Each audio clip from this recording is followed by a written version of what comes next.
jumpa lagi bersama saya Desi Triana di segmen Tribun Sport. Nah, edisi kali ini kita akan membahas video preview pertandingan Liga 1 2019 yang akan menampilkan Persebaya versus PSS Sleman. Kabarnya nih, pertandingan ini merupakan tantangan terbesar yang akan dihadapi oleh Persebaya karena beberapa pertandingan terakhir itu hasilnya sangat buruk sehingga sang pelatih pun Wolfgang Pickal ikut tersorot. Seperti apa sih tantangan terberat dari Persebaya ini? Berikut kita saksikan preview lengkap yang telah disajikan oleh Tribun Sport. Ini dia.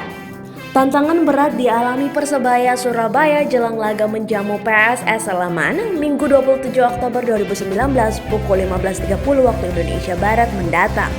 Rentetan hasil buruk yang dialami Persebaya Surabaya membuat posisi pelatih Wolfgang Pickal turut disoroti.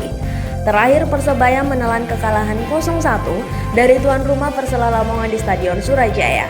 Atas Pickal mendapat desakan untuk mundur dari bonek.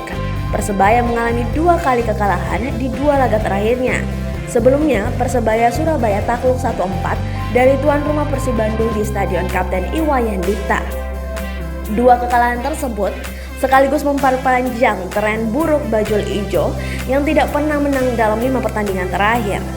Dalam 5 laga terakhir Persebaya 3 kali menelan kekalahan dan 2 kali meraih hasil imbang. Mereka meminta Wolfgang Pickal mundur dari kursi pelatih Bajul Ijo. Itu sebagai konsekuensi hasil buruk yang lantas memicu reaksi keras dari bonek. Setelah sempat dia lulukan bakal menjadi juru selamat, pelatih asal Austria itu nyatanya belum mampu menjawab ekspektasi publik.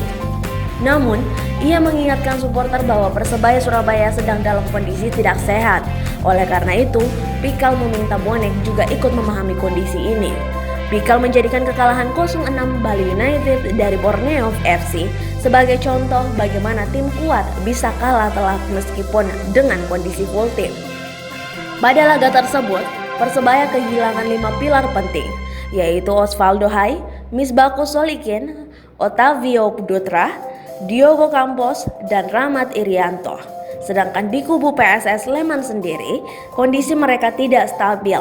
Grafik permainan kadang turun namun juga kadang naik. Inilah PR alias pekerjaan rumah bagi pelatih Seton Nurdiantoro.